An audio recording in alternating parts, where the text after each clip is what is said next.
Hi, Neeraj പാണ്ഡെയുടെ ഡയറക്ഷനിൽ ഇപ്പോൾ latest ആയിട്ട് നെറ്റ്ഫ്ലിക്സിലൂടെ പുറത്തിറങ്ങിയിട്ടുണ്ടായിരുന്ന ഒരു ഹിന്ദി ഹേസ്റ്റ് ത്രില്ലർ സിനിമയായിരുന്നു സിക്കന്ദർ കാ മുഖന്ദർ എന്നുള്ളത്. എന്തായാലും ഈ ഒരു ചിത്രത്തെ പറ്റിയാണ് ഇന്ന് നമ്മൾ സംസാരിക്കാൻ പോകുന്നത്. സിനിമയുടെ ഒരു പ്രമേയം അല്ലെങ്കിൽ ഒരു വൺ ലൈൻ ഒരു തീം എന്ന് പറയുമ്പോഴത്തേക്കും നമ്മുടെ ചിത്രത്തിൻ്റെ കഥ നടക്കുന്നത് മുംബൈയിലാണ്. അവിടെ ഒരു എക്സിബിഷൻ ഹാളിൽ ഈ ഡയമണ്ടിൻ്റെ പ്രദർശനവും കാര്യങ്ങളൊക്കെ നടന്നുകൊണ്ടിരിക്കുകയാണ്. എന്തായാലും അവിടേക്ക് കുറച്ച് മോഷ്ടാക്കളെത്തി അവിടുത്തെ കുറച്ച് ഈ ഡയമണ്ടും കാര്യങ്ങളൊക്കെ മോഷ്ടിച്ചുകൊണ്ട് പോവുകയാണ്. എന്തായാലും ഈ ഒരു കേസ് കൈകാര്യം ചെയ്യുന്നത് നമ്മുടെ ചിത്രത്തിലെ സുപ്രധാന കഥാപാത്രമായിട്ടുള്ള ജസ്വിന്ദർ എന്ന് പറയുന്ന ആളാണ്. എന്തായാലും അദ്ദേഹം സ്പോട്ടിലേക്ക് എത്തി, അല്ലെങ്കിൽ ആ ഒരു എക്സിബിഷൻ ഹാളിലേക്കൊക്കെ എത്തി. എന്തായാലും അദ്ദേഹത്തിന് അവിടെ പ്രൈം സസ്പെക്ട്സ് ആയിട്ട് ഒരു 3 പേരെ കിട്ടുകയാണ്. അതിലെ 2 ആളുകൾ എന്നുള്ളത് നമ്മുടെ നായകനും നായികയുമാണ്. എന്തായാലും ശരിക്കും എന്താണ് സംഭവിച്ചത്, ആരാണ് ഇതിന് പിന്നിൽ എന്നൊക്കെ തന്നെ ത്രില്ലിംഗായി കാണിച്ചു തരുന്നതാണ് ചിത്രത്തിൻ്റെ പ്രമേയം എന്നുള്ളത്. അത്യാവശ്യം ഒരു ത്രില്ലിംഗ് ആയിട്ടുള്ള ഒരു പ്ലോട്ട് ഉണ്ട് എന്നുള്ളത് തന്നെയാണ് ചിത്രത്തിൻ്റെ ഏറ്റവും ഹൈലൈറ്റ് ആയിട്ടുള്ള ഒരു വശം എന്നുള്ളത്. അതായത് ആദ്യം തന്നെ ഞാൻ പറഞ്ഞ പോലെ തന്നെ 3 സസ്പെക്ട്സുകളെ നമ്മളുടെ മുന്നിലേക്ക് വെക്കുകയാണ്. ഇവരിൽ ആരെങ്കിലും ആകാം, അല്ലെങ്കിൽ വേറെ പുറത്തുനിന്ന് ആരും ആകാം. അത്തരത്തിലുള്ള ഒരു ആംബിയൻസ് ആണ് തുടക്കത്തിൽ തന്നെ ക്രിയേറ്റ് ചെയ്യുന്നത്. സോ നീ അറിയേണ്ട ഒരു കാര്യം എന്നുള്ളത് ശരിക്കും എന്താണ്, ആരാണ് ചെയ്തതെന്നുള്ളൊരു കാര്യമല്ലേ, അത് ക്ലൈമാക്സ് വരെ മെയിൻറ്റെയിൻ ചെയ്യുന്നുണ്ട്, സസ്പെൻസ്ഫുൾ ആയിട്ട് മെയിൻറ്റെയിൻ ചെയ്യുന്നുണ്ട് എന്നുള്ളത് തന്നെയാണ് കഥയുടെ ഏറ്റവും വലിയൊരു പ്ലസ് പോയിന്റ് എന്നുള്ളത്. കൂടാതെ മികച്ച പ്രകടനങ്ങളും സിനിമയ്ക്ക് വലിയൊരു മുതൽക്കൂട്ടാണെന്ന് പറയാൻ സാധിക്കും. എടുത്തു പറയേണ്ടത്, ഞാൻ പറഞ്ഞ ആ ഒരു ഇൻസ്പെക്ടർ ക്യാരക്ടറിനെ അവതരിപ്പിച്ചിട്ടുണ്ടായിരുന്നത് ജിമ്മി ഷെർഗിൽ എന്ന് പറയുന്ന ആക്ടറാണ്.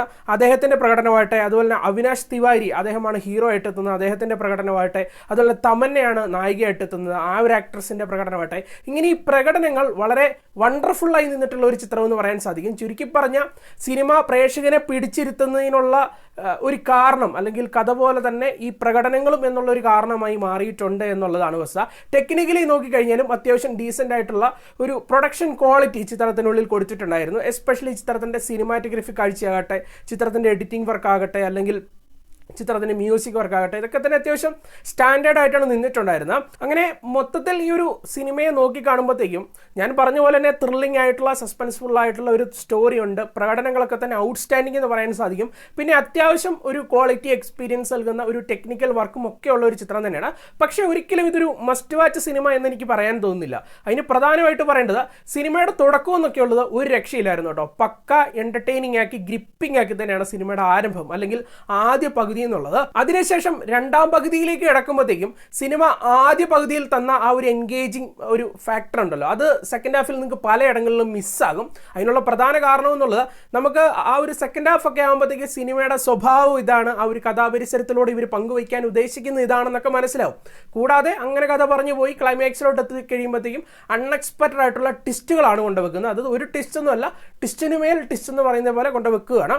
അപ്പം പ്രശ്നമായിട്ട് എനിക്ക് തോന്നിയിട്ടുണ്ടായിരുന്നു, ഈ കൊണ്ടുവെക്കാൻ ഉദ്ദേശിക്കുന്ന ട്വിസ്റ്റുകളിൽ മെയിനായിട്ടുള്ള ക്ലൈമാക്സ് ട്വിസ്റ്റ് എന്നൊക്കെ പറഞ്ഞു കഴിഞ്ഞാൽ ഓൾമോസ്റ്റ് എല്ലാവരും തന്നെ അത്യാവശ്യം പ്രെഡിക്റ്റ് ചെയ്ത് ഓൾറെഡി വെച്ചിട്ട് കാണും. ഇത് എങ്ങനെ തന്നെ ആയിരിക്കും ക്ലൈമാക്സ് എന്നുള്ളത് പ്രെഡിക്റ്റ് ചെയ്ത് പോകും. അവിടെയാണ് സിനിമയുടെ വലിയൊരു ഡ്രോബാക്ക് ആയിട്ട് എനിക്ക് തോന്നിയിട്ടുണ്ടായിരുന്നത്. ഒരു പക്ഷേ നിങ്ങൾക്ക് ആ ഒരു ട്വിസ്റ്റ്, ക്ലൈമാക്സിൽ കൊണ്ടുവെക്കുന്ന ട്വിസ്റ്റ് പ്രെഡിക്റ്റ് ചെയ്യാൻ പറ്റിയില്ല എന്നുണ്ടെങ്കിൽ അത്യാവശ്യം ഒരു തരക്കേടില്ലാത്ത എക്സ്പീരിയൻസ് തന്നെ ആയിരിക്കും സിക്കന്ദർ കാ മുഖന്ദർ തരിക. എങ്കിലും എനിക്ക് തോന്നുന്നു ഓൾമോസ്റ്റ് എല്ലാവരും അതൊന്ന് ഗസ് ചെയ്ത് വെക്കും, ഇതായിട്ട് ഇങ്ങനെ ആകാൻ ചാൻസ് ഉണ്ട് എന്നുള്ള രീതിയിൽ ഗസ് ചെയ്ത് വെക്കും. അതുമാത്രമാണ് ഒരു ന്യൂനതയായിട്ട് തോന്നിയിട്ടുണ്ടായിരുന്നത്. ഇവർ ആദ്യ പകുതി എങ്ങനെ കൈകാര്യം ചെയ്തോ അതിൻ്റെ ആ ഒരു ഈക്വലായിട്ട് സെക്കൻഡ് ഹാഫൂടെ ആ ഒരു റൈറ്റിങ്ങിൽ കൊണ്ടുപോകുമായിരുന്നെങ്കിൽ സിനിമ കുറച്ചുകൂടി ബെറ്ററാണ്. എങ്കിൽ കൂടിയും വലിയ മോശമായിട്ടുള്ള ഒരു സിനിമയെന്നൊന്നും പറയാൻ സാധിക്കില്ല. ഒരു വട്ടം കണ്ടു നോക്കാൻ സാധിക്കുന്ന ഒരു സിനിമയായിട്ടാണ് എനിക്ക് തോന്നിയിട്ടുണ്ടായിരുന്നത്. വലിയ സെക്ഷൽ കണ്ടന്റ്, അഡൽട്ട് കണ്ടന്റ് അങ്ങനെയുള്ള പരിപാടികളൊന്നുമില്ല. ഫാമിലി ആയിട്ട് തന്നെ ഇരുന്ന് കാണാൻ സാധിക്കുന്ന ഒരു ചിത്രം കൂടിയാണ്. സിനിമ തമിഴ് ഡബ്ബിങ്ങിൽ നെറ്റ്ഫ്ലിക്സിൽ അവൈലബിൾ ആണ്. എന്തായാലും ഒന്ന് കണ്ടു നോക്കുക. എന്തായാലും സിനിമയ്ക്ക് ഒരു 6.5 ഔട്ട് ഓഫ് 10 ആണ് നൽകുന്നത്. 10ൽ 6.5. വലിയ എക്സ്പെക്ടേഷൻ ഇല്ലാതെ പോവുകയാണെങ്കിൽ ഒരു വട്ടം കണ്ട് ത്രില്ലടിക്കാൻ സാധിക്കുന്ന ഒരു ത്രില്ലർ സിനിമ. ഓക്കെ, എന്തായാലും നമുക്ക് മറ്റൊരു സിനിമയുടെ വിശേഷമായിട്ട് വീണ്ടും കാണാം.